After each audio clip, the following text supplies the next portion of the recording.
उसको बेटा नहीं हुआ तो सेकंड मैरिज कर सकता है वो। अब इस पर क्या बोलेंगे बीजेपी वाले? सरकार आपकी है वहां पर।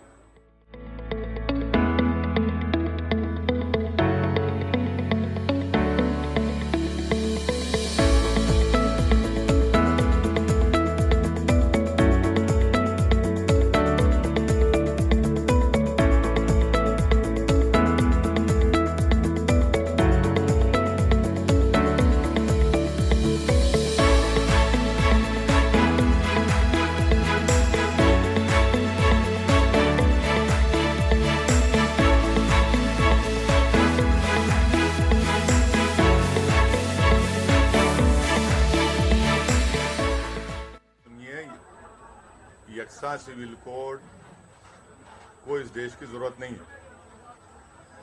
हमको आप ये बताइए, आज बीजेपी अमित शाह साहब ये सब बोल रहे हैं, आपको मालूम गोवा में जो सिविल कोड है, सिविल कोड है, अगर गोवा में कोई हमारा हिंदू भाई शादी करता है और उसकी वाइफ की उम्र 25 और 30 साल की हो जाती है, उसको बेटा नहीं हुआ तो सेकंड मैरिज कर सकता है वो। अब इस पर क्या बोलेंगे बीजेपी वाले? सरकार आपकी है वहां पर। कॉन्स्टिट्यूशन में पार्ट 4 है डायरेक्टिव प्रिंसिपल, उसमें आर्टिकल 47 पढ़ लो आप।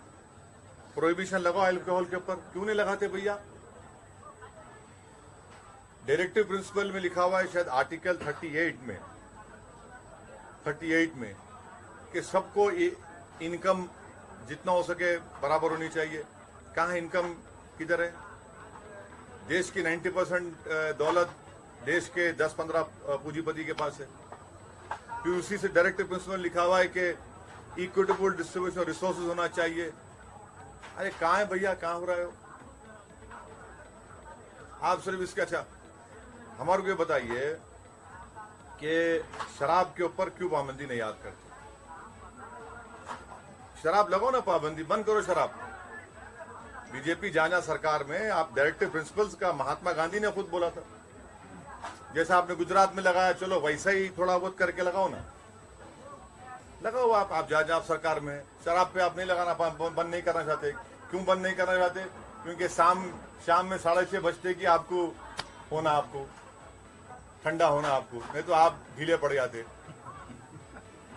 लगाओ ना, आप लगाओ वो तो मैं तो उसको गंदी चीज बोलता हूँ। पूरी बुराइयों की जड़ शराब है, जिसकी वजह से भारत में हर साल मेरे ख्याल से 2 या 3 लाख लोग मरते एक्सीडेंट में, आधे से ज्यादा तो शराब पी के टक्कर मारते।